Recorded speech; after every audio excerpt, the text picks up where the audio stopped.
Hi guys, welcome back to another Bling with Me video. I think this is Bling with Me number 3. You are watching my floss tube slash diamond tube channel. This is Little Snips, otherwise known as Sarah. And last week I did not make a Bling with Me video, so don't feel like you're missing anything. You didn't skip one.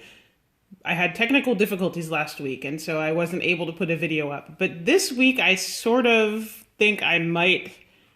Well, I can at the very least do a little bit of diamond painting for you. So I figured this week I would switch it up a little bit. Sometimes with the Stitch With Me videos, I know we get to see different projects, and I figured you wouldn't want to see me work on the same thing every week in a Bling With Me video either. So this is one of my first diamond paintings. If you have watched my older diamond painting videos, you have seen this guy before. I usually refer to him as a wolf mandala. Somebody pointed out in the comment section of one of my videos that he's not actually a mandala. He is a Dreamcatcher, as you can see with the feathers on the edges and the hoop that he's in.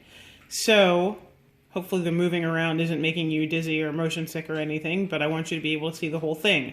I always forget when I make videos that taking a picture puts the picture at a particular distance, but turning the video camera on zooms it in, so it's a little closer than I expect it to be.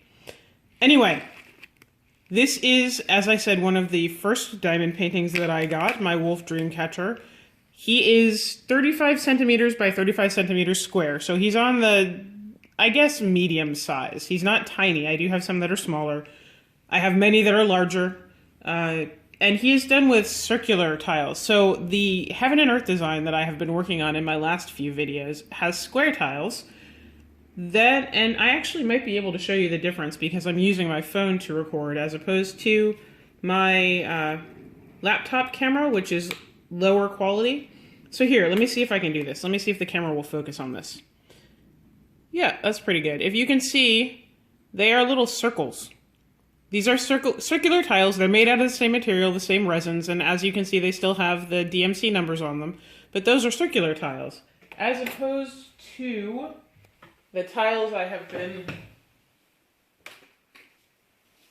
talking about all along. Apologies for any shaking of the camera or weird noises that you might hear.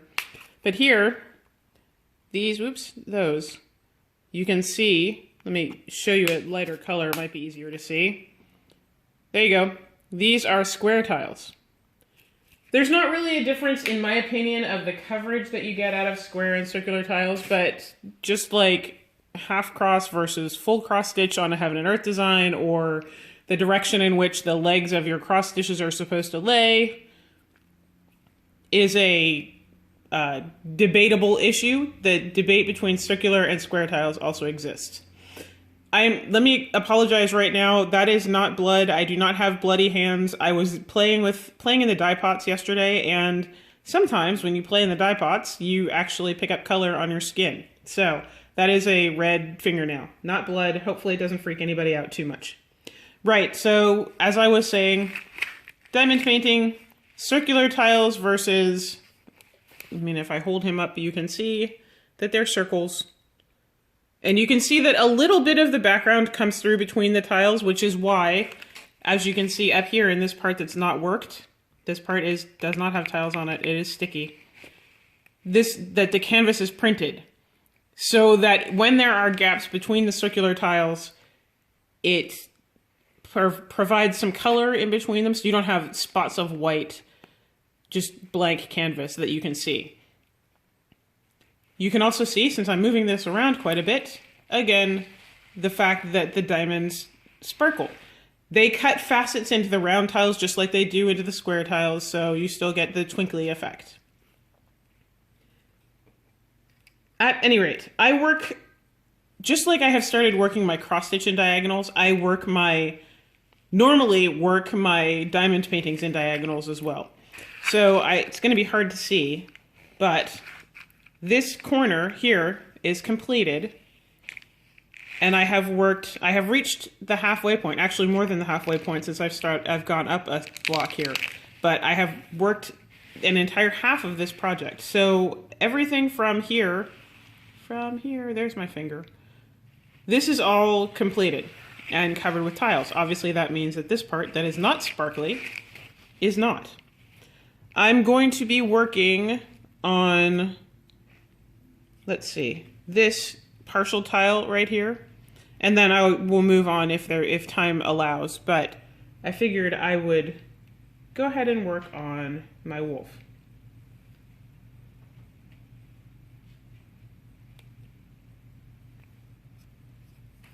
And I'm still trying to figure out exactly how to see this without sticking my big old head in the camera, so if you see awkward angles or you happen to catch my head, I hope you are tolerant and patient with me for just a moment while I figure out how exactly to do this. I'm also sitting, normally I would have my face like right up next to this canvas, and I can't do that obviously with the camera, so I'm at a little bit of a distance, which makes working on this weird, but not terrible. I will adjust as I go along. You will notice that I'm still using the silhouette pickup tool that I talked about in my first Bling With Me video, or anyway, in an older video. I have gotten more or less used to it. It's still a little awkward, still not as comfortable in my hand as the pink pen tool that you get with most kits. But you know, I'm learning, I'm adjusting, as we do.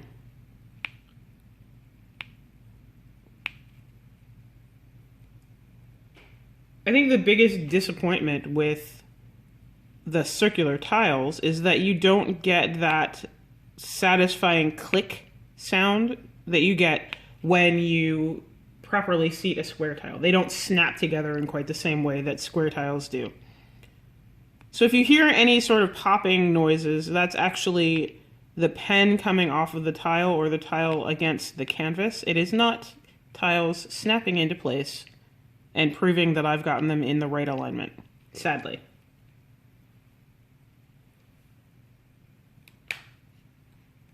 So how are you guys? I hope that everybody has had good stitching time in the last week, 2 weeks I guess, since I didn't make a video last week.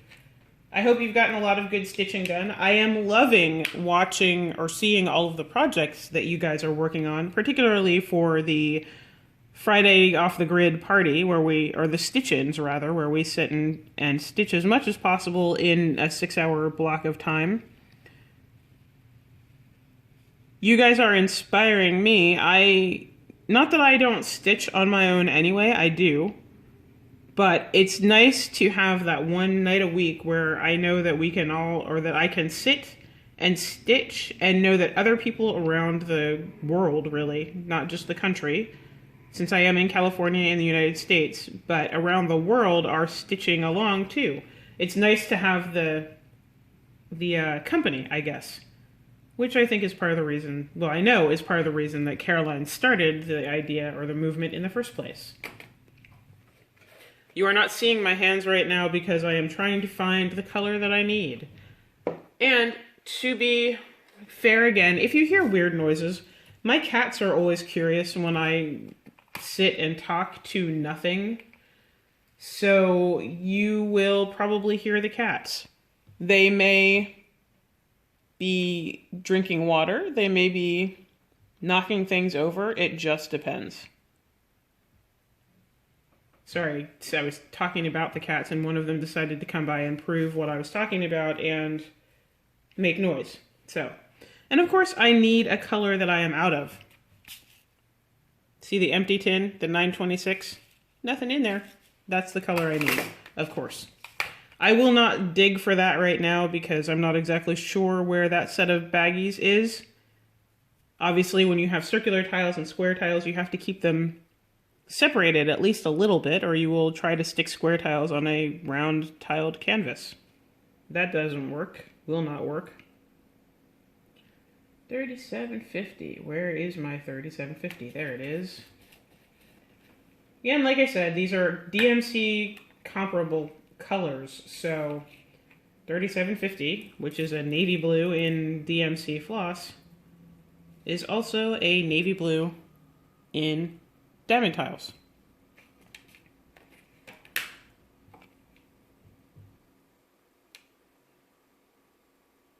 So unlike the world of cross-stitching, where there's always a new pattern coming out or a new project to talk about or somebody's spectacular finish that I can gush about and be silly about. Sorry, I have too much tack on the end of the pen and it's sticking to the canvas. Unlike the world of cross-stitching where there's always something new going on, we do not have enough of a following movement group of people doing diamond paintings in the United States that there is constantly new news. There are new kits that come out, but those are made by the Chinese manufacturers, and we don't really hear a lot about them. Also, it is headed into Chinese New Year, and any news coming out of the Chinese manufacturers has sort of dried up for the time being because they are busy, number one, getting ready to celebrate the New Year, but also most of the Chinese manufacturers have massive sales for the New Year, and as a result, news, shipments, all of that sort of thing grind to a halt before the New Year. So there's not really a lot of diamond painting news that I can share with you, or will be able to share with you in these videos. I can do tags. I can generically ramble at you, which is what I usually do. But there's not going to be a lot of, did you see this new project that so-and-so did? Or did you see the new kit that came out? Or the new pattern? Or anything like that. I actually personally have not ordered any new diamond paintings in quite some time. So I don't have anything new to show you, though I probably will in the future. And I know I will in the future because I have kits and patterns that you have not seen, even if I haven't ordered anything new.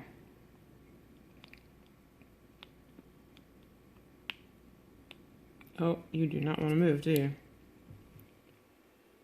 Come on, little tile, go where I tell you to go.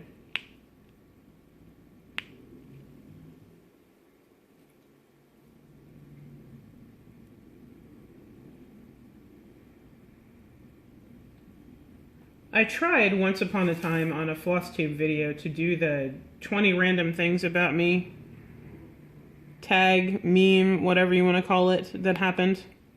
And I didn't do it because I felt very awkward and sort of self-conscious about trying to tell you 20 random things. I might do a little bit of that in order to give you something to listen to. I don't know if I'm going to do 20, because 20 still seems like an awful lot to me. About 20 facts about somebody you have not met in real life. And as much as you might enjoy my videos, I hope you enjoy my videos, you're not necessarily interested in 20 things, right? I don't know, maybe you are. Anyway, the first thing that I thought I would share, if I'm getting personal, is that for Christmas, my husband got me one of those, what do you call them? He got me one of those genetic test kits. You know, that it's, the one I got is from Ancestry 23, or maybe it's just Ancestry.com. I know the other one is 23andMe, but anyway, he got me the one from Ancestry, which is not only supposed to break down your DNA and tell you what your what your biological heritage is, but it's also supposed to find, if it can, it's supposed to find people that you are genetically related to. The reason that I bring that up, the reason I mention it, is that I am adopted. I have known I was adopted since I could understand the concept of being adopted. My mom and dad explained that to me when I was very, very small. And apparently I used to run around and tell everybody that I was adopted because, you know, little kids like to say things, repeat words, and I had heard the word adopted so much but could not quite get my brain around or my mouth around adopted that I ran around and told people I was adopted. So I am adopted. I have never met my birth parents. I have never really looked for my birth parents.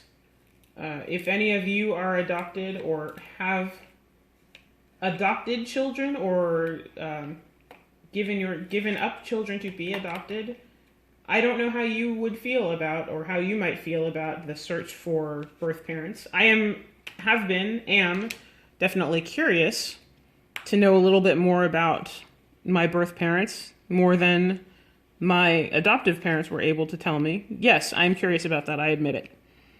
But it's never really been a priority of mine to look for them. I mean, a couple of times I've made sort of half-hearted attempts, but I've never gone all out, haven't written letters, haven't gotten lawyers involved or anything like that. Being adopted is just sort of part of who I am and part of the hand I was dealt in life. And, you know, it has not ruined my life in any way. I don't think I'm damaged in any way. I actually think I'm pretty lucky to have been adopted by the family I was adopted into. So anyway, but that means I don't know a lot about my background. I know the little bit that my parents knew, and that's it. So my husband, for Christmas, got me one of those ancestry tests, which I cannot tell you how excited I was. I mean, I've been thinking about getting one on my own, and for him to go ahead and do that as a true surprise was really, really sweet. You know, I said at the time, I know who loves me. Obviously, and he's curious about it too. But I haven't done the test yet. It's one of those, it's a saliva test, of course. That's how they get your DNA. And there's all sorts of controversy about whether you should do it and whether you should willingly submit your DNA to various agencies and what are they going to do with the information they gather, etc., etc. I'm not worried about that. I'm not paranoid about what they might do with my DNA unless they clone me and make me do something horrible and then try to pin it on me. But that's that's a, you know, science fiction, fantasy, dystopian future kind of thing, and I don't actually think that they're going to do that. At any rate, I am excited about it because this means that when I actually do the test, I can hopefully find out a little bit more about who I am.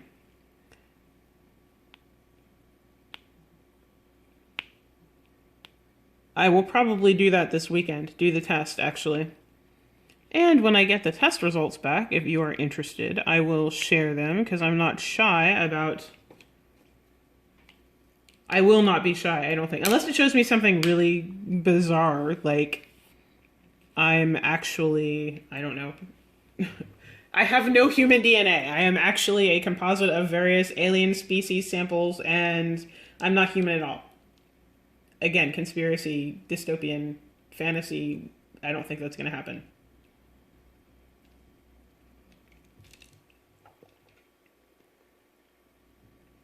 But that's one of the things that I thought I would share with you today. What else? I am looking for colors again, so sorry I'm distracted.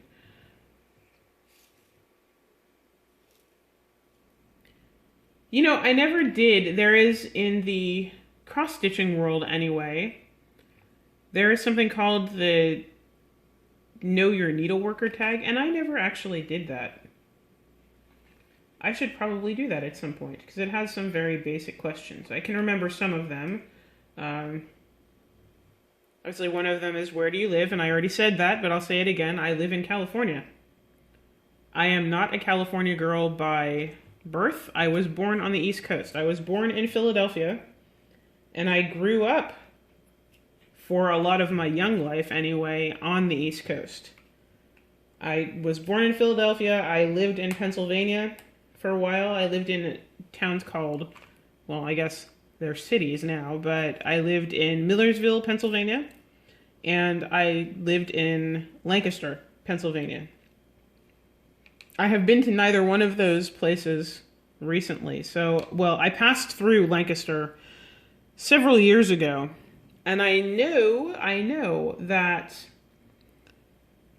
Lancaster has changed incredibly since the last time I was there, or certainly since when I was a kid. I haven't been to Millersville. My father used to teach at Millersville State University, or rather, Millersville College. He taught at Millersville College when I was a kid, and Millersville College has since been upgraded to Millersville State University, which I think is weird. I've gotten more used to it, and so it doesn't trip me up quite as badly coming off the tongue. But I'm sorry, I'm saying that wrong. It was Millersville State College, and it is now Millersville University. See, it does still trip me up. But I grew up in Pennsylvania. I lived in Virginia for a while. Amherst, Virginia, specifically. I went back to Pennsylvania. I would spend summers in Maryland, in Gaithersburg, Maryland. I graduated from high school in Lynchburg, Virginia. I worked for a while in Charlotte, North Carolina.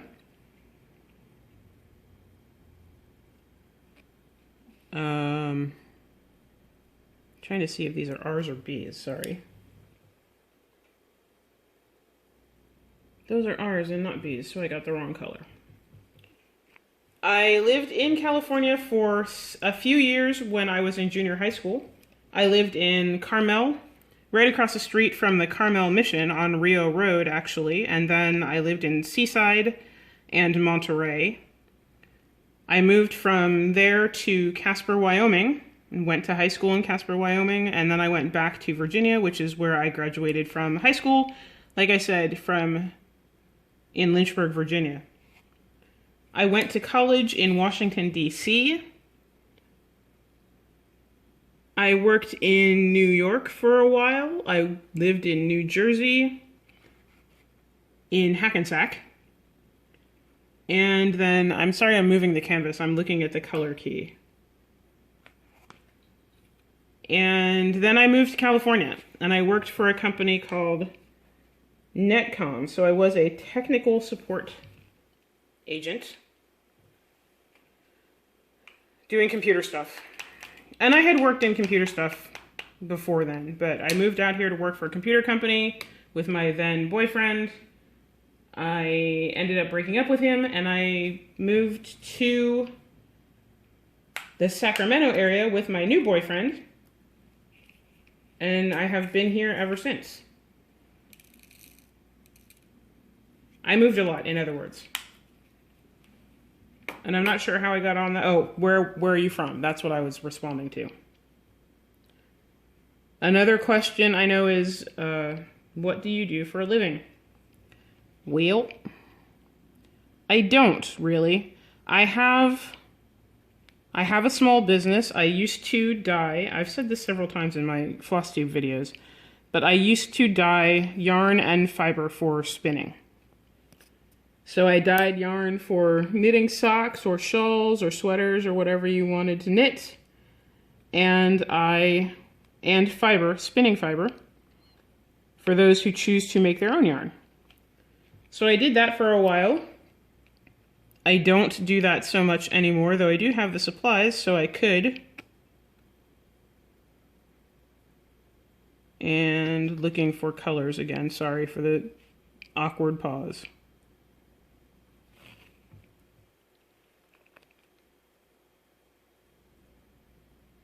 I wrote for a while. I've talked about that as well. But mostly I craft. I don't really work. I do small scale sales of some of my things, but since I stopped dyeing on a regular basis, I don't really have a job. which means I can do things like record videos in the middle of the day doing diamond paintings and record floss tube videos. I am attempting to get back into selling things more often. I have shown on my floss tube videos, I have shown little felt ponies that I make. I have shown you the dragons that I make. I also do beadwork. I also sew, so I have made project bags specifically designed to be for knitting projects, but I am planning to try some cross-stitch project bags as well. I do plastic canvas work, so I make tissue box covers and ornaments and wall hangings and things like that. And I know, and I'm even guilty of this. I know some people sort of give plastic canvas a bad name, and it seems like a cheap craft. But some of those projects actually take a significant amount of time and turn out looking pretty nice, to tell you the truth. And I kind of feel like plastic canvas gets a bad rap. But I do plastic canvas as well. I do a lot of things.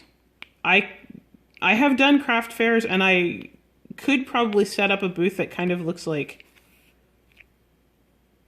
every craft under the sun. That also sort of answers the question of, do you have any other hobbies? Yes, obviously I have other hobbies. I do lots of things. I don't scrapbook. I do knit. I do crochet. I don't scrapbook, though. I don't... I have a loom, but I don't really weave because I haven't figured out how to wrap my brain around that. Yeah, so I do lots of things. And I enjoy doing lots of things. Again, as I have mentioned before, I am pretty much a magpie. If it's shiny, it will distract me. And I will probably want to try to do it.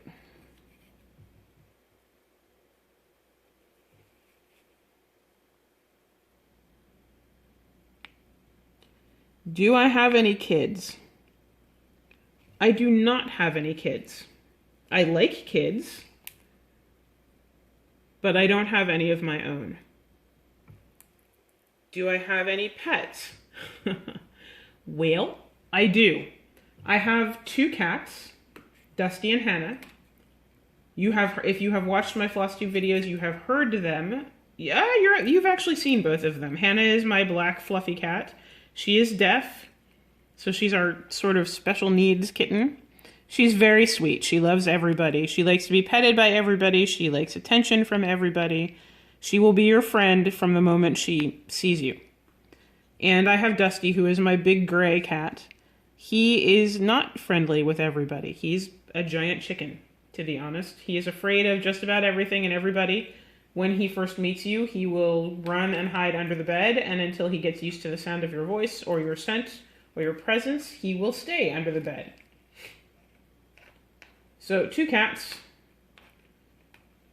I also have a collection of snakes. At one point we had about 30. We've had some deaths in the collection. We have also had some new acquisitions. So I think we're actually at about 28 right now. And the reason we have so many, because I know people will say, oh my gosh, how can you possibly have that many snakes? The reason we have so many is that we are hobby breeders. So we actually do breed snakes as well as own them.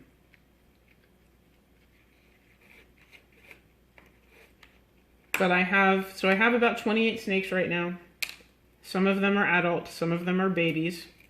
Yes, they all have names. Yes, I do know all of their names. Nope, they do not respond to their names. Snakes do not have ears, if you didn't know that, so they cannot really hear you. They can feel vibrations, and there is actually some research that says they might be able to hear a little bit, but certainly not like we do. Certainly not like cats and dogs do, or birds, or, anything that have ears. Snakes are not affectionate creatures, meaning they don't cuddle with you. They learn behavior. So I know there are people who do have snakes who say that their snakes do cuddle them. Snakes learn what is safe and when and where they are safe. So they do learn behavior. So they may act like they're affectionate. They may hug you, quote unquote, hug you, not in order to strangle you, just so you're aware. But they may hug you. But they're not doing that because they love you or they crave your attention or anything like that.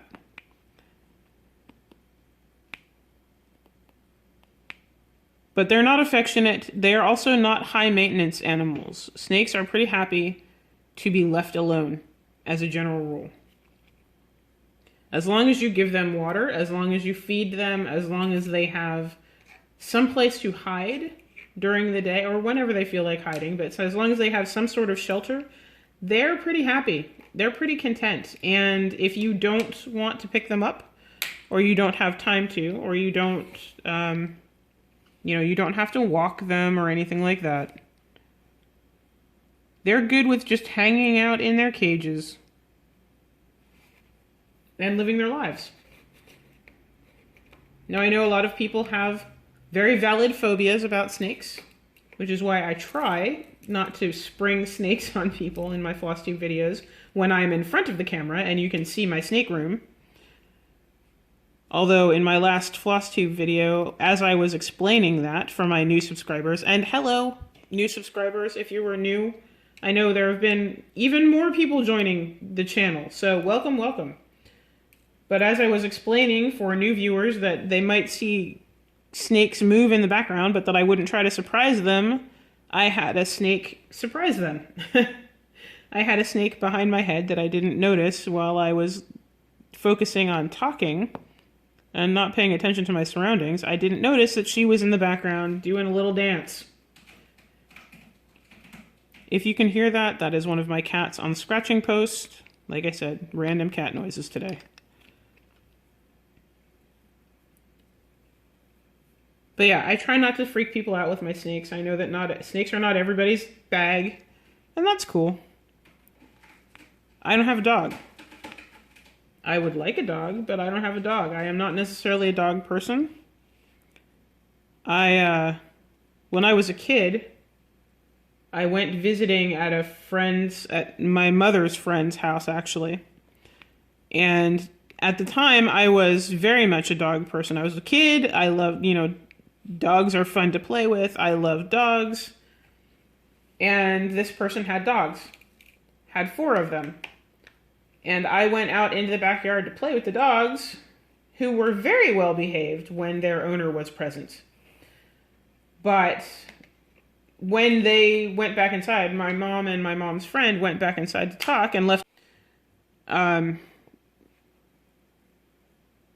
It was only after the fact that I realized, and I could read at a pretty early age. I wasn't super young. I was probably 7. So most people can read at that age, not special. But I only realized after the fact that there was a "Beware of the Dogs" sign on the wall of the house that I was playing at. And when the owner went inside, the dogs became very territorial, very aggressive, and they surrounded me, and they pinned me. And for probably half an hour, I stood in the center of a circle of dogs and screamed for my mother, of course. And could not move, could not do anything, but the dogs would growl and snot and snarl. And so I am not a dog person. I still like dogs. I still really like dogs. But every now and then, as a result of that experience, I think, and particularly with big dogs, I get a little nervous. So we don't have a dog. Doesn't mean dogs are not my bag, but I understand. I guess what I'm trying to say is people have preferences. People like what they like. And yeah.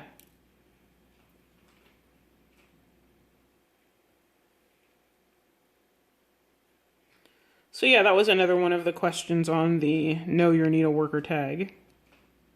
Where did I get this? Ah, there. Ta-da. And I think I have one more color I can do.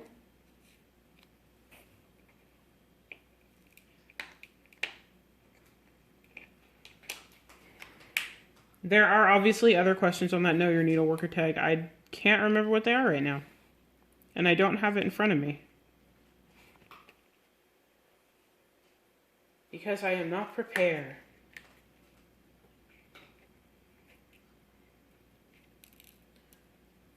I know Letitia created a new tag for the Stitch With Me videos, I think. Perhaps I will do that one of these days as well.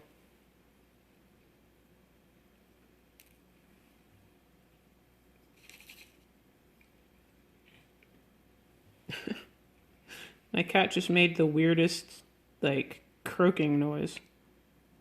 They are eating, and so while they eat, they occasionally make weird noises. Right, so that is that square complete. Let me see if I can pull it up to the camera so you can see it. Well, you can't really. Well, you might be able to. I always say you can't say things, and then when I watch the video, you can actually see it. So I just finished as much as I can do of this block, which means I should move on to this section of the canvas.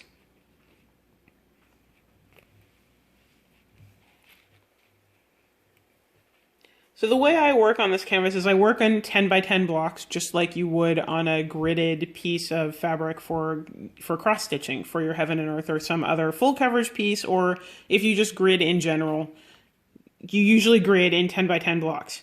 I don't have a grid, I just have, as you can see, I just have the canvas with the symbols on it. And I pointed this out in the video I tried to make last week and then it didn't happen. So this is the color key here with the symbols and everything. Let me bring this a little closer so you can see it. They said DMC colors. It's just like a cross stitch pattern, but it's sticky canvas and tiles as opposed to thread and linen or even weave. Anyway, there is no grid. They're just the characters that are on here. So when I work on a new block, I still go 10 by 10. I just count over until another 10 in. So in this instance, we go 1, 2, 3, 4, 5, 6, 7, 8, 9, 10. And then up a row. So let me do that again just because I shifted my gaze. 1, 2, 3. Up a row. So that is a black tile. So I will go ahead and put a black tile in there as soon as I find the thing that has holding the current color in my tray, because I need to put those back. Right, black 310. Where is my 310? I just saw it. There it is.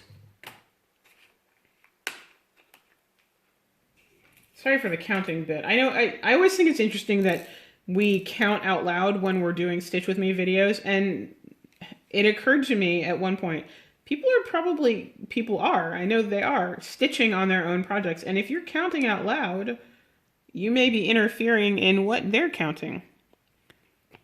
And I don't want to do that. So I apologize for doing it as much as I did. And then, so I'm over here. I have now placed that black tile. As you can see, it's this one right here. In the middle of everything by itself. Lonely little black tile. So then I will count 10 up as well. This one obviously is the first one, so.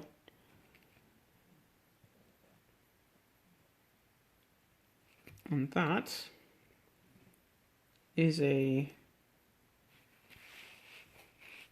a Y or a V? That's a Y. Okay. And that is 3727.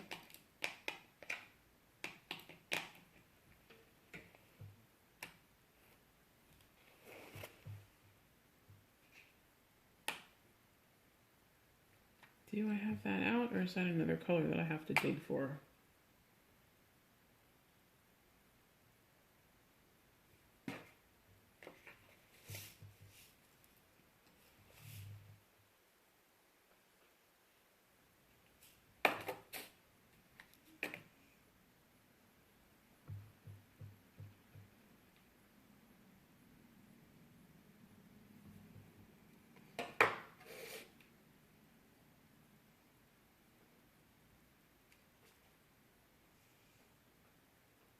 Oh, that looks like it's another color I have to dig for. So I'm not going to do that one.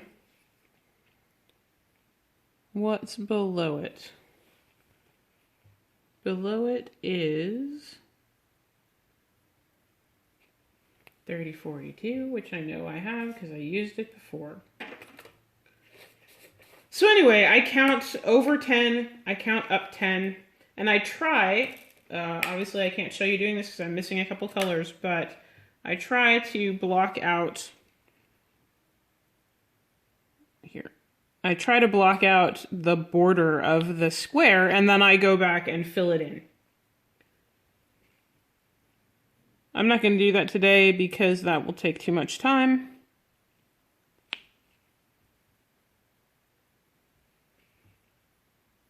So the other thing I sometimes do is what I'm doing right now is I will just find the squares of that particular color and fill them in. It's sort of like doing cross-country stitching. Well, it's a combination between cross-country stitching and parking, really, because I'm working in 10 by 10 blocks. But sometimes I go color by color. It just depends. It's a mixed sort of technique. At any rate, given that I'm missing a couple of colors, I guess I will go ahead and stop there. It doesn't need to be a super long video for you to get some information, right? So again, this is my wolf Dreamcatcher. I really like it, and you are seeing some distance, so you can see that just like a cross stitch, the further away from the canvas you get, the more you can see the picture. Yeah, Wolf Dreamcatcher. This is a kit that I bought off of Amazon. You can find it on AliExpress. There are a whole series of Dreamcatchers if you're interested in that sort of thing, which I assume you are if you're here watching this video. Any rate, like I said, I will go ahead and go because it doesn't need to be an hour-long video every time I make a video. And it's already long enough, given that I have told you a few hopefully interesting factoids. So I will see you next week. I may work on this project again. Hopefully I will have made some progress. We'll see. I don't always tend to work on diamond painting unless I'm making a video. So I have a lot of things to do, as you heard from my list of other crafts. But hopefully I will have some progress. If I don't, I'll show you where I am and we'll sit and talk with each other, or I will talk to you anyway for a little while. And yeah, see you next week. Bye.